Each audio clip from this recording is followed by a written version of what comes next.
Delhi NCR में हवा की गुणवत्ता खतरनाक हो गई है, जिसके चलते वायु गुणवत्ता प्रबंधन आयोग यानी CAQUM ने ग्रेडेड रिस्पांस एक्शन प्लान का चरण 4 लागू कर दिया है। ये प्रदूषण पर लगाम के लिए सबसे सख्त आपातकालीन उपाय हैं। ग्रेप 4 के तहत सभी निर्माण और तोड़फोड़ की गतिविधियों पर प्रतिबंध लगा दिया गया है और ट्रकों की आवाजाही पर रोक लगा दी गई है। सिर्फ जरूरी कामों के लिए ही भारी गाड़ियों को चलने की इजाजत है। अगर प्रदूषण और बिगड़ता है तो अधिकारी गैर जरूरी व्यापार बंद कर सकती हैं या ऑड इवन नियम लागू कर सकती हैं। इसके अलावा प्राथमिक से लेकर उच्च शिक्षा तक के विद्यालय हाइब्रिड मोड में चलेंगे।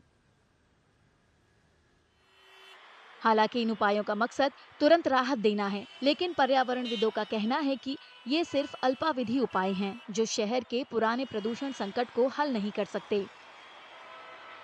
It's absolutely a short-term reactive measure, like I said. In the long term, it's the decisions, it's the what policymakers will decide. What they've decided 8 years, 7 years, 10 years ago is what we are now suffering with.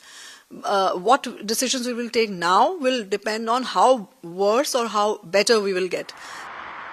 विशेषज्ञों ने प्रदूषण से निपटने के लिए हर साल ऐसे उपायों पर निर्भर रहने के बजाय तुरंत एक दीर्घकालिक नीति बनाने की जरूरत बताई है।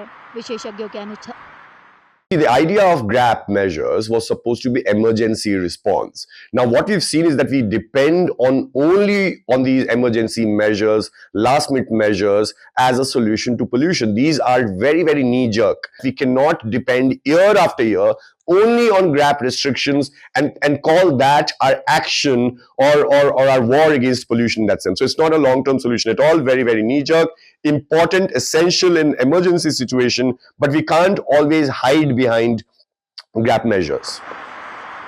विशेषज्ञों के अनुसार मौजूदा मौसम क्षेत्र में और ज्यादा प्रदूषण फैला रहा है, इसलिए दूरगामी जिससे दीर्घकालिक योजना जरूरी हो जाती है।